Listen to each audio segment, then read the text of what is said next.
মুখ্য তথ্য আয়ুক্ত পদৰ পৰা পদত্যাগ কৰাৰ পিছত ভাস্কৰজ্যোতি মহন্তক সমালোচনা কৰিছে লুৰিণজ্যোতি গগৈয়ে। লুৰিণজ্যোতি গগৈয়ে কৈছে যে কিয় পদত্যাগ কৰিলে, কেতিয়া পদত্যাগ কৰিলে, তথ্যপাতি লুকুৱাই পদত্যাগ কৰিছে নেকি, এই সন্দেহবোৰ লুৰিণজ্যোতি গগৈয়ে ৰাইজৰ সন্মুখলৈ আকৌ এবাৰ আনি দিব বিচাৰিছে। তাৎক্ষণিকভাৱে যেতিয়াই হৈছিলে এই গোটেই ঘটনাত আমিতো কৈছিলোঁ তাৎক্ষণিকভাৱে ৰিজাইন কৰিব লাগে। ইমান দেৰি কিয় কৰিলে এইটোৱে কথা। আমাৰ এতিয়া প্ৰশ্ন হৈছে যে তথ্যপাতি লুকুৱাই পিনে তেওঁ আঁতৰিছে নেকি।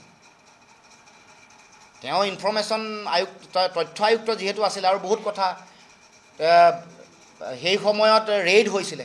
শ্যামকানু মহন্তৰ ঘৰ ৰেইড হোৱাৰ পিছত তথ্যপাতিসমূহ ক'লৈ গ'ল, সেইবোৰ তথ্যপাতিটো ন্যায়ালয়ৰ ওচৰত জমা দিয়া নাই, পোনপটীয়াকৈ মুখ্যমন্ত্ৰীৰ ঘৰলৈ যোৱা বুলি আপোনালোকে নিউজ কৰিছিলে।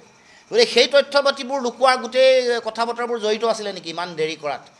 তাৎক্ষণিকভাৱে এটা গোটেই কথা বতৰাবোৰ এলিগেশ্যন ভায়েকক লৈ আহিছে, লগে লগে দিব লাগিছিলে নৈতিক দায়িত্ব। এইটো হ'ল ভাল মানুহৰ কথা, এইটো হ'ল গণতান্ত্ৰিক মানসিকতা থকা, ন্যায় আৰু সত্যতা মানে হেৰিৰ প্ৰতি দায়িত্ব থকা মানুহৰ কথা। এগৰাকী DGPৰ দৰে দায়িত্ব থকা এগৰাকী মানুহে ইমান দিন খামোচ মাৰি ধৰি থাকিলে এই তথ্য আয়ুক্তৰ দৰে যিটো পদ, এইটো মই আশ্চৰ্য প্ৰকাশ কৰিছোঁ। এতিয়া শেহতীয়াকৈ কৰিলে, কিন্তু আমাৰ এইটো কথা সন্দেহ হয় বাকী তথ্য পাতি শ্যামকানু মহন্তৰ ঘৰত ৰেইড কৰাৰ পাছত যিবোৰ চিল পাইছিলে, মোহৰ পাইছিলে, পেড পাইছিলে, বিভিন্ন কম্পিউটাৰ লেপটপ জব্দ কৰিছে, সেইবোৰৰ মাজত নিহিত হৈ থকা যিবোৰ তথ্য ভাণ্ডাৰ, এইবোৰৰ ইফাল সিফাল হৈছে নেকি, সেইটো প্ৰশ্নহে মানুহৰ মাজত আছে।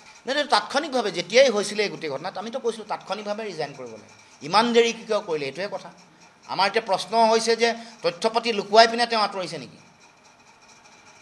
তেওঁ ইনফৰমেশ্যন আয়ুক্ত, তথ্য আয়ুক্ত যিহেতু আছিলে আৰু বহুত কথা সেই সময়ত ৰেইড হৈছিলে।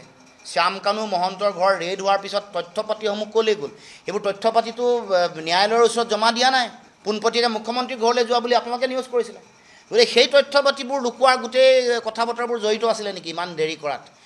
তাৎক্ষণিকভাৱে এটা গোটেই কথা বতৰাবোৰ এলিগেশ্যন ভায়েকক লৈ আহিছে, লগে লগে দিব লাগিছিলে নৈতিক দায়িত্ব। এইটো হ'ল ভাল মানুহৰ কথা, এইটো হ'ল গণতান্ত্ৰিক মানসিকতা থকা, ন্যায় আৰু সত্যতা মানে হেৰিৰ প্ৰতি দায়িত্ব থকা মানুহৰ কথা। এগৰাকী DGPৰ দৰে দায়িত্ব থকা এগৰাকী মানুহে ইমান দিন খামোচ মাৰি ধৰি থাকিলে এই তথ্য আয়ুক্তৰ দৰে যিটো পদ, এইটো মই আশ্চৰ্য প্ৰকাশ কৰিছোঁ। এতিয়া শেহতীয়াকৈ কৰিলে, কিন্তু আমাৰ এইটো কথা সন্দেহ হয় বাকী তথ্য পাতি শ্যামকানু মহন্তৰ ঘৰত ৰেইড কৰাৰ পাছত যিবোৰ চিল পাইছিলে, মোহৰ পাইছিলে, পেড পাইছিলে, বিভিন্ন কম্পিউটাৰ লেপটপ জব্দ কৰিছে, সেইবোৰৰ মাজত নিহিত হৈ থকা যিবোৰ তথ্য ভাণ্ডাৰ, এইবোৰৰ ইফাল সিফাল হৈছে নেকি, সেইটো প্ৰশ্নহে মানুহৰ মাজত আছে।